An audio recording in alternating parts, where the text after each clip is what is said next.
नमस्कार, मी आमिनी दळवी. आजच्या पुढारी फोकसमध्ये तुमचं स्वागत. समुद्र, लाटांमागून येणाऱ्या लाटा, शांत आणि अथांग. पण तोच समुद्र जेव्हा खवळतो तेव्हा त्याच लाटा उंचच उंच उसळतात आणि प्रलयकारी वाटतात. सध्या महाराष्ट्रातील मराठा समाजाच्या आंदोलनानं काही ठिकाणी असाच रुद्रावतार धारण केलाय.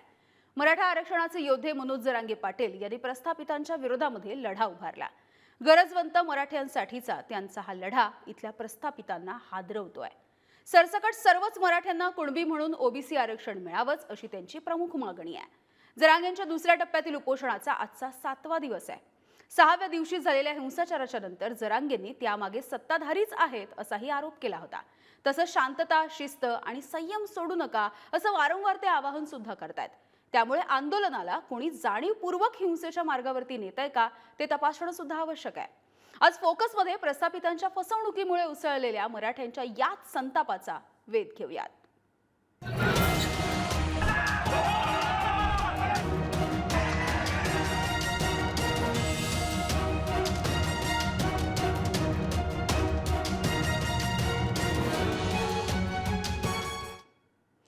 या सगळ्याविषयी आपण बोलणार आहोत. मात्र काल आंतरवाली सराटी जिथे या मनोज जरांगे पाटील यांचं उपोषण सुरू आहे तिथे एक भावनिक असं वातावरण निर्माण झालेलं होतं. बघूयात. दोन घोट पाणी प्या मला, त्यांना सांगा ना एकदा मला येऊ द्या ना, फक्त पाणी पाजू द्या ना प्लीज.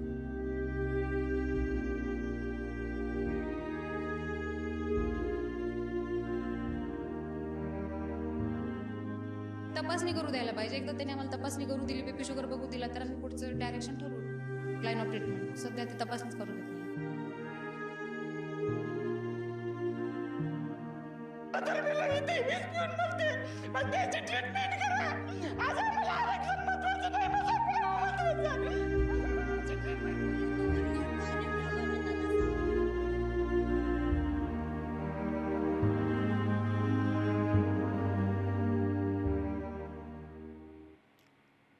तर आपण पाहिलेलं आहे काहीसं भावनिक असं वातावरण काल आंतरवाली सराटीमध्ये बघायला मिळालं. एकीकडे अशा पद्धतीची भावना आणि आसवांचा एकीकडे उद्रेक, तर दुसरीकडे राज्यामधल्या वेगवेगळ्या ठिकाणी काहीसा उद्रेक सुद्धा बघायला मिळाला. या सगळ्याविषयी आपण बोलणार आहोत. सध्या ही काही दृश्य आपण बघतो. सोळंके यांच्या घरावरती हल्ला झालेला होता. क्षीरसागरांचं घर पेटवण्यात आलं होतं. राष्ट्रवादी भवन जाळण्यात आलं. नगरपालिकेवरती दगडफेक झाली. हॉटेल्सवरती सुद्धा दगडफेक झाली. रस्त्यावरचे टायर सुद्धा जाळले गेले.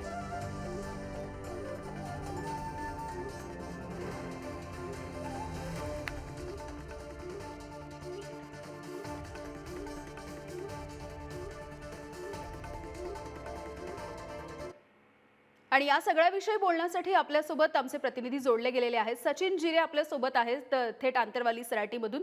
त्यानंतर किरण ताजडे आहेत बीडमधून, जिथे हा काहीसा जाळपोळ झाल्याची घटना घडली, काहीसा उद्रेक झाला. आणि आपल्यासोबत डॉक्टर गणेश गोळेकर सुद्धा जोडले गेलेले आहेत. तुम्हा सगळ्यांचं स्वागत. या सगळ्यांकडे आपण चर्चेसाठी जाणार आहोत. मात्र सुरुवातीला आपण बघूयात की प्रस्थापितांवरती या गरजवंत मराठ्यांनी संताप नेमका का तयार केलेला आहे आणि यांच्या संतापाचा उद्रेक नेमका का होतोय. मराठा समाज हा महाराष्ट्रातील संख्येने सर्वात मोठा असा समाज समूह आहे. तर काही घराणी सतत सत्तेत आहेत, काही सहकार सम्राट आहेत, शिक्षण सम्राट आहेत अशी ही चर्चा आहे. प्रस्थापित मराठे हे बुटभर आहेत, मात्र बहुसंख्य मराठे हे गरजवंत आहेत, ज्यांचा लढा मनोज जरांगे पाटलांनी उभारलाय. 1981 पासून आजवरती 42 वर्ष मराठ्यांना हा आरक्षणाचा हक्क डावलला गेलाय.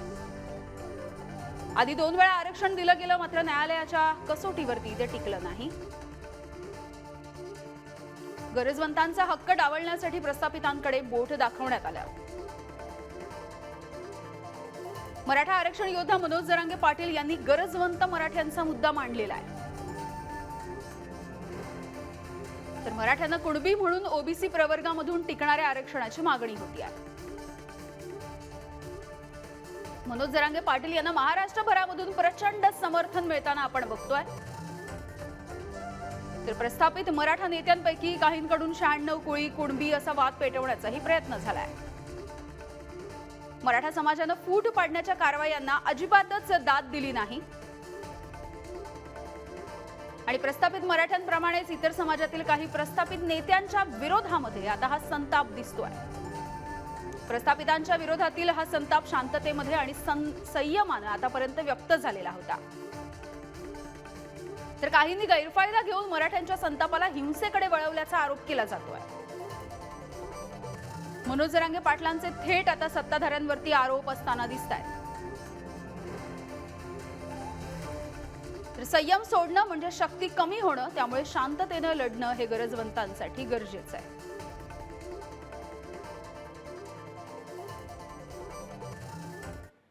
आणि याविषयी बोलूया तर सुरुवातीला आपण बीडमध्ये जाऊयात. आमचे प्रतिनिधी किरण ताजणे आपल्या सोबत आहेत. किरण, आपण पाहिलंय की आतापर्यंत अत्यंत शांततेनं संयमानं हा सगळा लढा सुरू होता आरक्षणाचा. गेले 2-3 महिने आपण बघतो आहोत.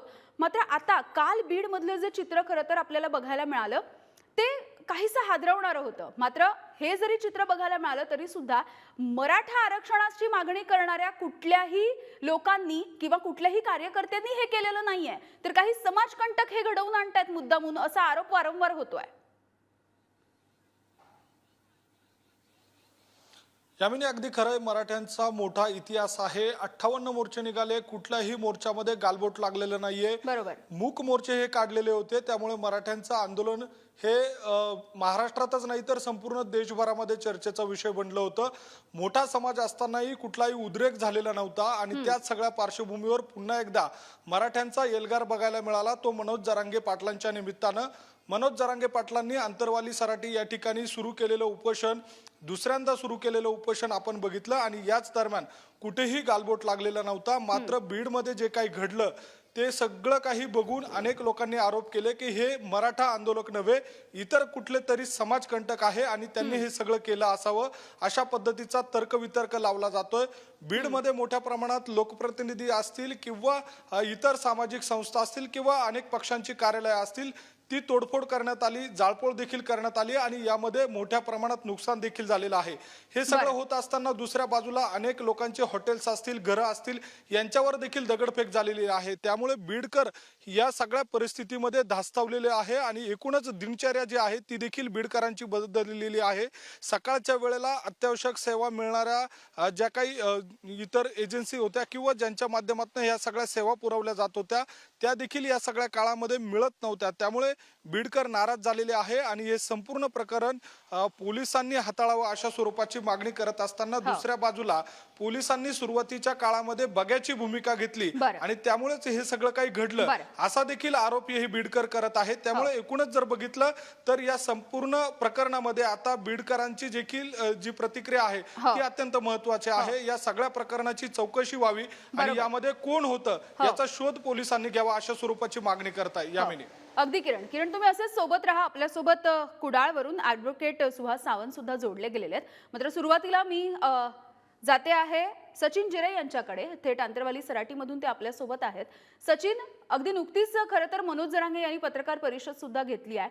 समाजकंटकांवरती त्यांनी वारंवार आरोप केलेले आहेत. आता सुद्धा त्यांनी खरं तर शांततेचं आवाहन केलेलं आहे. काय नेमकं घडतंय तिकडे?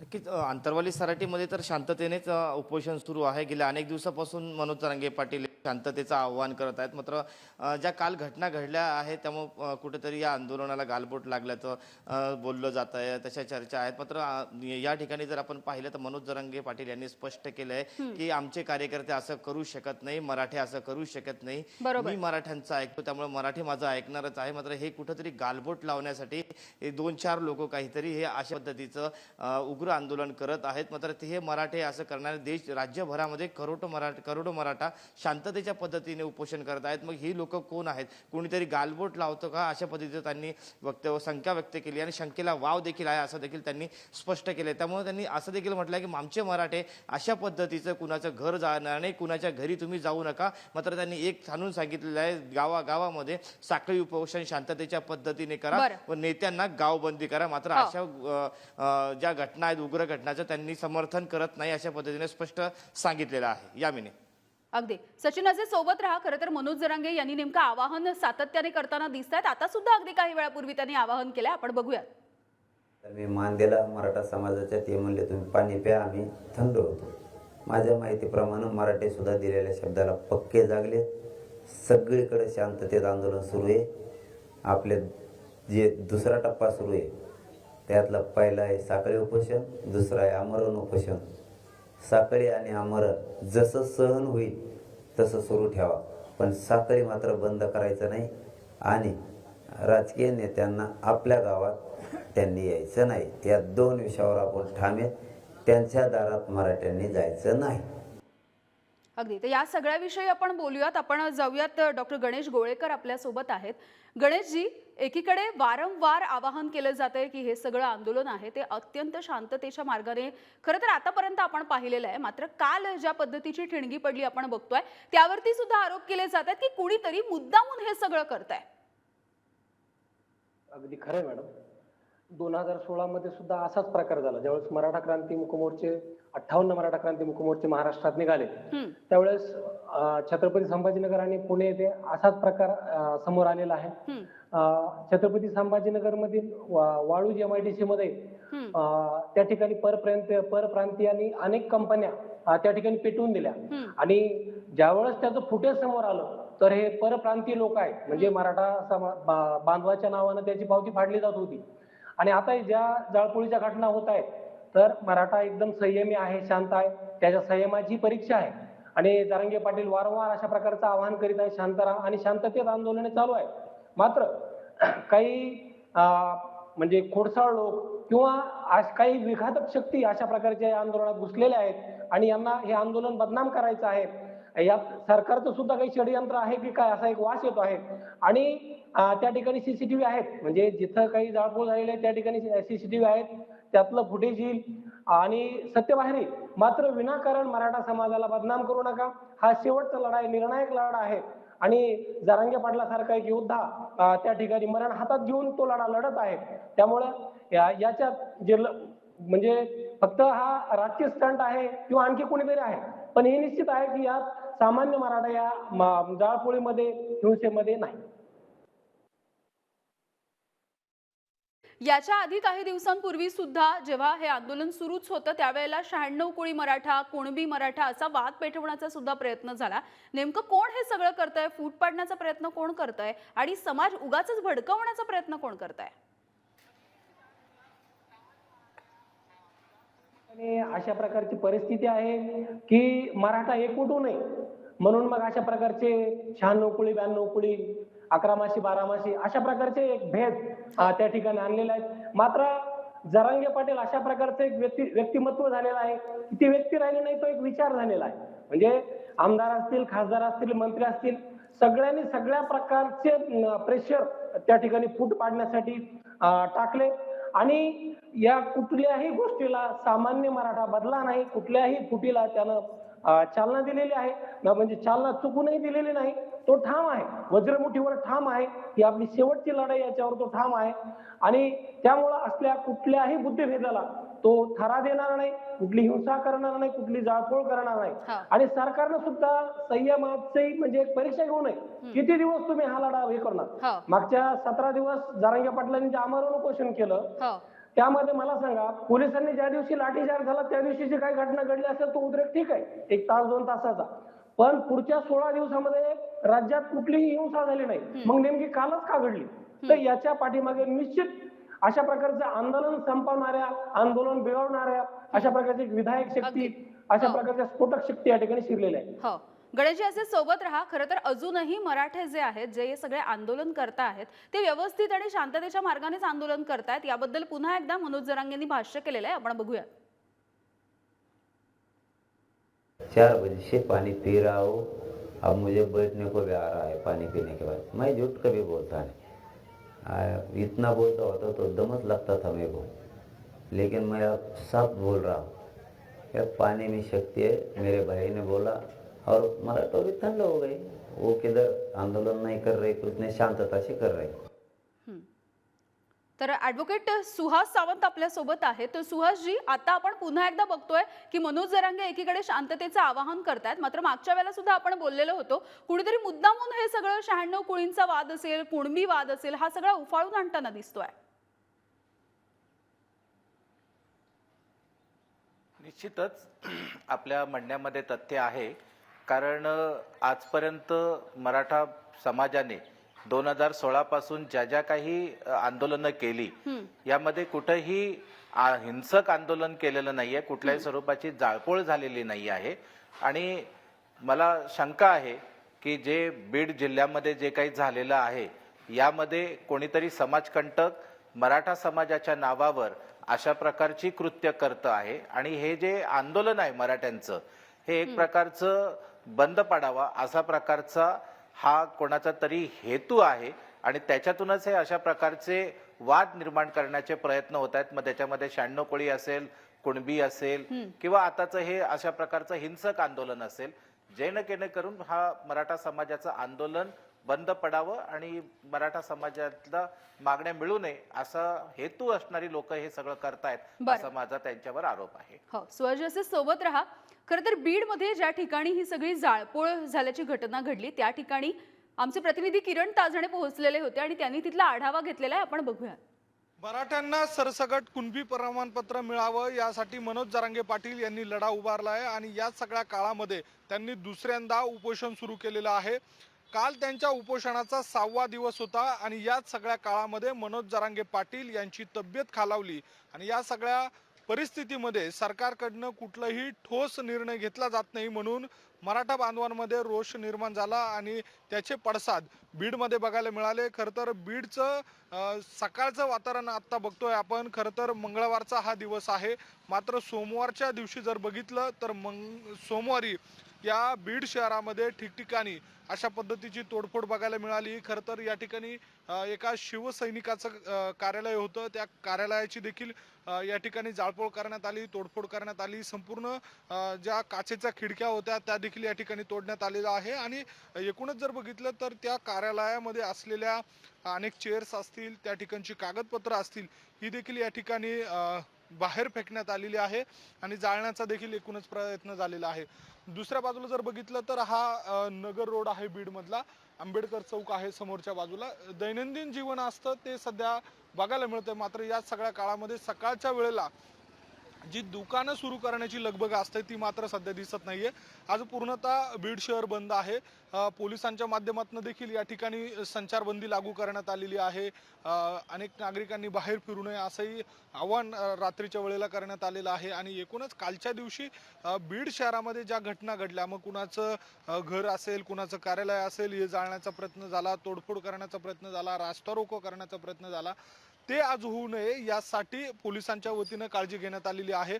अतिरिक्त पोलीस दलाला देखील पाचारण करण्यात आलेलं आहे. शहरासह जिल्ह्यामध्ये वेगवेगळ्या ठिकाणी हा पोलीस बंदोबस्त असणार आहे.